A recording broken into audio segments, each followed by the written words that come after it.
ماں باپ کے 3 گناہوں کی سزا اولاد کو بھی ملتی ہے۔ حضرت علی رضی اللہ تعالیٰ عنہ نے فرمایا کہ ماں باپ جب 3 گناہ کرتے ہیں تو اس کی سزا اولاد کو بھی ملتی ہے۔ نمبر 1، بسم اللہ الرحمن الرحیم۔ حدیث المسلم میں یہ روایت مرکوز ہے کہ حضرت محمد مصطفیٰ صلی اللہ علیہ وسلم نے فرمایا، اگر میں ماں باپ کو اس دنیا میں پاتا تو میں نماز عشاء کے فرض پڑھ رہا ہوتا تو کسی ایک کی آواز سن لیتا تو میں نماز چھوڑ کر انہیں لبیک کہتا۔ ایک مرتبہ حضرت علی رضی اللہ تعالیٰ عنہ اپنے حجرہ مبارک میں تشریف فرما تھے۔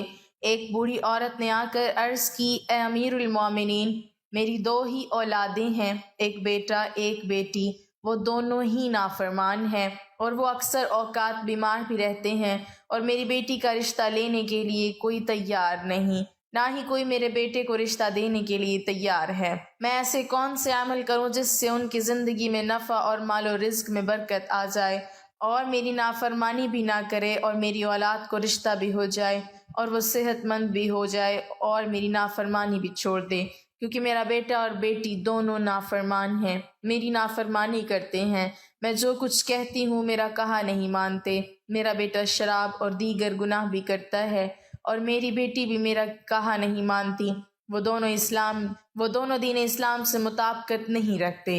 اے امیر المومنین حضرت علی رضی اللہ تعالیٰ عنہ، مجھے کوئی ایسا عمل بتائیں جس سے میرا بیٹا اور بیٹی دونوں راہ راست پر آ جائیں اور دین اسلام سے محبت کرنے لگ جائیں اور میری نافرمانی بھی نہ کریں اور ان کے رشتے بھی ہو جائیں اور دونوں تندرست بھی رہنے لگیں۔ تو حضرت علی کرم اللہ وجہ الکریم نے فرمایا، ماں باپ کے ایسے 5 عمل ہیں جن کی سزا اولاد کو بھی ملتی ہے۔ وہ 5 عمل ایسے ہیں جس سے اولاد کا تعلق جڑ جاتا ہے۔ امیر المومنین حضرت علی رضی اللہ تعالیٰ عنہ نے فرمایا، اگر ماں باپ یہ عمل کرتے ہیں ان عملوں کی سزا اولاد کو بھی بھگتنا پڑتی ہے۔ وہ بوڑھی عورت کہنے لگی، اے امیر المومنین، وہ کون سے ایسے 5 عمل ہیں جن کی وجہ سے ہماری اولادیں بیماری میں مبتلا اور پریشانیاں، نافرمانیاں اور ان کی زندگی میں بہت سی مصیبتیں آ جاتی ہیں؟ تو امیر المومنین حضرت علی کرم اللہ وجہ الکریم نے فرمایا، اے بوڑھی عورت، ماں باپ کا پہلا عمل یہ ہے جو ان کی اولاد کو گھاٹا دیتا ہے۔ نمبر 1، جس کے ماں باپ قرآن پاک پڑھے ہوئے ہوں اور گھر میں تلاوت قرآن پاک نہ کرتے ہوں، ان کے گھروں میں بے برکتی نازل ہو جاتی ہے اور شیطان کے چیلے اس گھر میں ڈیرے ڈال لیتے ہیں اور شیطان کے یہ چیلے ان ماں باپ کی اولاد کو بھٹکاتے رہتے ہیں، جس کی وجہ سے ان ماں باپ کی اولادیں بیمار رہنے لگتی ہیں اور گھر میں لڑائی جھگڑے، ناچاکیاں اور بے اعتمادی بڑھ جاتی ہے، جس کی وجہ سے ان کی اولادیں نافرمان ہونا شروع ہو جاتی ہیں، بلکہ دین اسلام سے بھٹکنا بھی شروع ہو جاتی ہے، کیونکہ قرآن پاک اللہ تعالیٰ کی ایسی مقدس کتاب ہے جس کے ہر الفاظ کو پڑھنے سے اللہ تبارک و تعالیٰ انسان کو 10 نیکیاں عطا فرماتا ہے اور ہر 10 نیکیوں کے بدلے میں انسان کا مرتبہ اور رتبہ بلند کر دیا جاتا ہے، اور ہر اس نیکی کے بدلے میں اس کے گھر میں برکتیں اور رحمتیں نازل فرماتا ہے، جن کی وجہ سے اس ماں باپ کی اولادوں پر اثر پڑتا ہے اور ان کی اولادوں پر بیماریاں اور مصیبتیں ختم ہو جاتی ہیں اور وہ باحیا اور دین اسلام پر قائم رہتی ہیں، اور اللہ تبارک و تعالیٰ ان کی اولادوں کی قسمت اپنے ایک فرشتے کے ذمے لگا دیتا ہے، جو فرشتہ ان شیطان کے چیلوں کو بھگا دیتا ہے اور ان کے گھر میں برکتیں اور رحمتیں اللہ تبارک و تعالیٰ کے فضل و کرم سے برستی رہتی ہیں۔ جہاں اللہ تعالیٰ کی برکتیں اور رحمتیں برسنا شروع ہو جائیں، اس گھر میں نہ ہی تو شیاطین آ سکتے ہیں، نہ بے برکتی، نہ ہی ان کی اولادوں کو کوئی سایہ یا تنگ دستیاں یا کوئی پریشانیاں انہیں چھو بھی نہیں سکتی۔ ہم نے تقریباً یہ دیکھا بھی ہے کہ اکثر اوقات ہمارے رشتہ دار یا اپنے گھروں میں جھانک کر دیکھیں، ہمارا قرآن پاک جو اللہ تعالیٰ کی مقدس کتاب ہے، جو ہمارے آخری نبی حضرت محمد مصطفیٰ صلی اللہ علیہ وسلم پر نازل ہوئی، ہمارے گھروں میں بیٹھے بیٹھے ان پر دھول جم گئی ہے۔ ہم قرآن پاک کی تلاوت کم و بیش کرتے ہیں، حالانکہ ہمیں روزانہ قرآن پاک کی تلاوت کرنی چاہیے تاکہ ہمارے گھروں میں برکتیں اور رحمتیں اللہ تعالیٰ کی عطا ہوتی رہیں۔ جو ماں باپ قرآن پاک پڑھ کر بھی نہیں پڑھتے، ان کی اولادیں بے حیا، بے شرم اور تنگ دست ہو جاتی ہیں، لہٰذا ہر ماں باپ کو چاہیے قرآن پاک کی تلاوت کرتے رہا کریں نمبر 2، امیر المومنین حضرت علی رضی اللہ تعالی عنہ نے فرمایا، جس گھر میں ماں باپ روزانہ لڑتے ہیں اور گالیاں ایک دوسرے کو دیتے ہیں، جہاں گالیاں دی جائیں صرف شیاطین ہی اس گھر میں ڈیرے ڈال لیتے ہیں اور ان کو بھٹکاتے رہتے ہیں۔ آپ خود سوچ کر دیکھیے، جہاں اللہ کے فرشتے نہ آئیں تو وہ گھر تو جہنم کہلائے گا۔ اللہ کے فرشتے تو صرف یہودیوں اور مشرکوں کے گھر میں نہیں آیا کرتے، کیونکہ حضور اقدس صلی اللہ علیہ وسلم کا فرمان مبارک ہے، ایک دوسرے کو گالیاں دینا دین اسلام میں حرام ہے، کیونکہ ماں باپ کو دیکھ کر ہی اولاد جوان ہوتی ہے۔ جیسا طرز عمل ماں باپ کا ہوگا، اولاد بھی وہی عمل اختیار کرے گی۔ اولاد نے تو یہی دیکھا کہ میرے ماں باپ ایک دوسرے کو گالیاں دیتے ہیں، لڑائی جھگڑے کرتے ہیں، اب اولاد سے ماں باپ کیا امید کرے کہ میری اولاد فرما بردار ہو؟ ایسا نہیں ہو سکتا۔ اس لیے حضرت علی رضی اللہ تعالی عنہ نے فرمایا کہ ماں باپ کو چاہیے دین اسلام میں جو بولنے کے طریقے بتائے گئے ہیں وہی اختیار کریں، تاکہ ان کی اولادیں وہ سن کر ان پر اثر کریں۔ اس طرح آپ کی اولادیں نافرمان اور بے حیا نہیں ہوں گی، اور دیگر مصیبتوں سے بھی آپ کی اولاد بچی رہے گی، بلکہ اپنے گھروں میں حدیث باتیں کیا کریں، حضور اقدس صلی اللہ علیہ وسلم کا فرمان مبارک سنایا کریں، اپنی بیٹیوں کو حضرت فاطمہ الزہرا رضی اللہ تعالی عنہا یا حضرت اماں عائشہ رضی اللہ تعالی عنہا کی باتیں بتایا کریں، بلکہ باپردہ اور پاکیزہ قصے بھی سنایا کریں، تاکہ ہماری بیٹیاں با حیا اور فرما بردار ہوں۔ اس لیے ماں باپ کو چاہیے دین اسلام کی طرز پر ہی بولا کریں، تاکہ ان کی اولادیں بیماریوں سے اور نافرمانی سے بچ سکیں۔ نمبر 3، مولا علی رضی اللہ تعالی عنہ فرماتے ہیں، ماں باپ کی بے پردگی کی وجہ سے ان کی اولادوں پر خطاؤں یا بیماریوں کا حملہ ہوتا ہے۔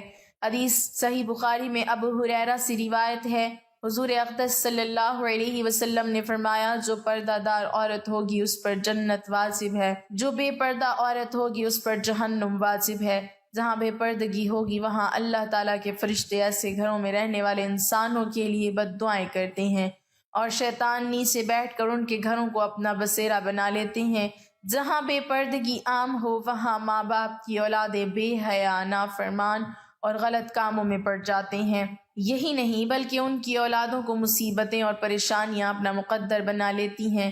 یہ سب ان کے ماں باپ کی بے پردگی کا نتیجہ ہوتا ہے۔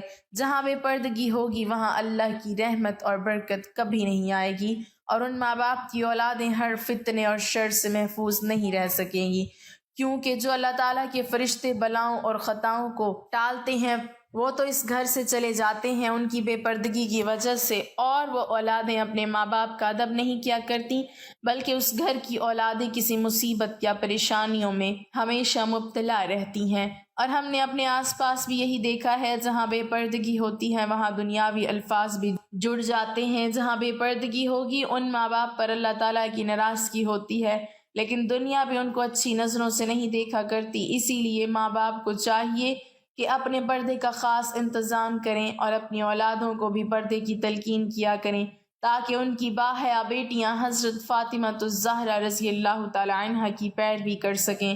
ہم سب نے یہ باتیں سن رکھی ہیں، دنیا کہتی ہے اپنے دل پر قابو ہونا چاہیے اور دل کا پردہ ہونا چاہیے۔ ناظرین ذرا غور فرمائیں، آپ کا دل حضرت فاطمہ الزہرا رضی اللہ تعالی عنہا جیسا تو کبھی مضبوط نہیں ہو سکتا نا؟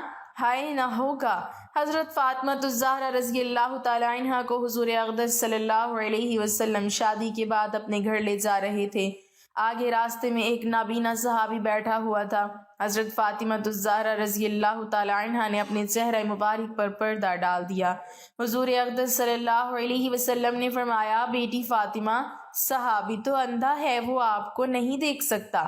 حضرت سیدہ فاطمہ الزہرا رضی اللہ تعالی عنہا نے فرمایا، بابا وہ صحابی اندھا ہے، میں تو اسے دیکھ سکتی ہوں۔ ناظرین، یہ ہمارے لیے صرف حضرت فاطمہ اور حضور اقدس صلی اللہ علیہ وسلم کا ایک نمونہ تھا۔ اپنے پردے کو اپنی زندگی کا مقصد بنا لیں۔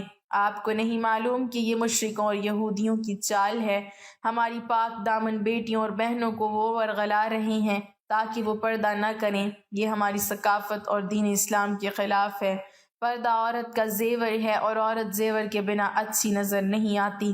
اس لیے اپنے پردے کو حضرت فاطمہ الزہرا رضی اللہ تعالی عنہ کی طرح اپنائیں تاکہ اللہ تعالیٰ اور اس کا رسول بھی خوش ہو جائیں اور آپ کی یہ دنیا اور آخرت سنور جائے گی۔ نمبر 4، حضرت علی رضی اللہ تعالی عنہ نے فرمایا جو ماں باپ دوسرے کسی ماں باپ کی اولادوں کے لیے اچھا نہ سوچتے ہوں یا نہ دیکھتے ہوں، ان کی اولادوں پر اللہ تعالیٰ بھی وہی فرمان جاری کرتے ہیں جو لوگ دوسروں کی اولادوں کے لیے برا سوچتے ہیں۔ اللہ تبارک و تعالیٰ ان کی اولادوں کے لیے برا کرتا ہے کیونکہ اللہ وحدہ لا شریک ہے، اس کی بے پناہ قدرت ہے۔ اللہ تعالیٰ کسی بھی ماں کی محبت سے زیادہ اپنے بندے سے پیار کرتے ہیں۔ جب تم کسی کی اولاد کو دھوکہ یا کسی پریشانی میں ڈالو گے، اللہ تعالیٰ وہی نظریہ آپ کی اولادوں پر مسلط کر دیتے ہیں۔ جیسا کرو گے ویسا بھرو گے۔ تم اگر کسی کی اولاد کے لیے اچھا سوچو گے تو اللہ تعالیٰ آپ کی اولادوں کے لیے بھی اچھا سوچیں گے۔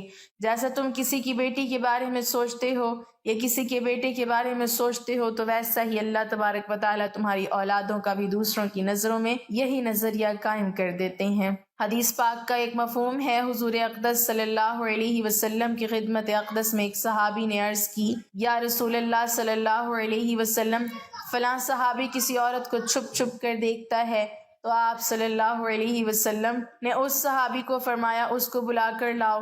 جب وہ صحابی آپ صلی اللہ علیہ وسلم کی خدمت اقدس میں حاضر ہوا، آپ صلی اللہ علیہ وسلم نے اس کو فرمایا تم اپنے گھر کی نگہبانی چھوڑ گئے ہو کیا؟ اس صحابی نے عرض کی، یا رسول اللہ صلی اللہ علیہ وسلم، نہیں، میں تو اپنے گھر پر آپ کے فرمان کے مطابق ضرور نگہبانی کرتا ہوں۔ آپ صلی اللہ علیہ وسلم نے فرمایا جاؤ گھر جا کر دیکھو آپ کا گھر محفوظ بھی ہے یا نہیں۔ تو وہ صحابی جب گھر پہنچا تو اس کی ایک دیوار گر چکی تھی، تو وہ صحابی فوراً حضور اقدس صلی اللہ علیہ وسلم کی خدمت اقدس میں حاضر ہوا اور فرمایا، یا رسول اللہ صلی اللہ علیہ وسلم، یہ کیا ماجرا ہے؟ آپ صلی اللہ علیہ وسلم نے فرمایا، کسی بابرتا عورت کو تم چھپ کر دیکھو گے، اللہ تعالیٰ تمہارے گھر کی دیواریں گرا دیں گے۔ اس لیے ہر کسی کی بیٹی کو اپنی بیٹی سمجھو، ہر بہن کو اپنی بہن سمجھو، تاکہ تمہاری عزتیں بھی محفوظ رہ سکیں۔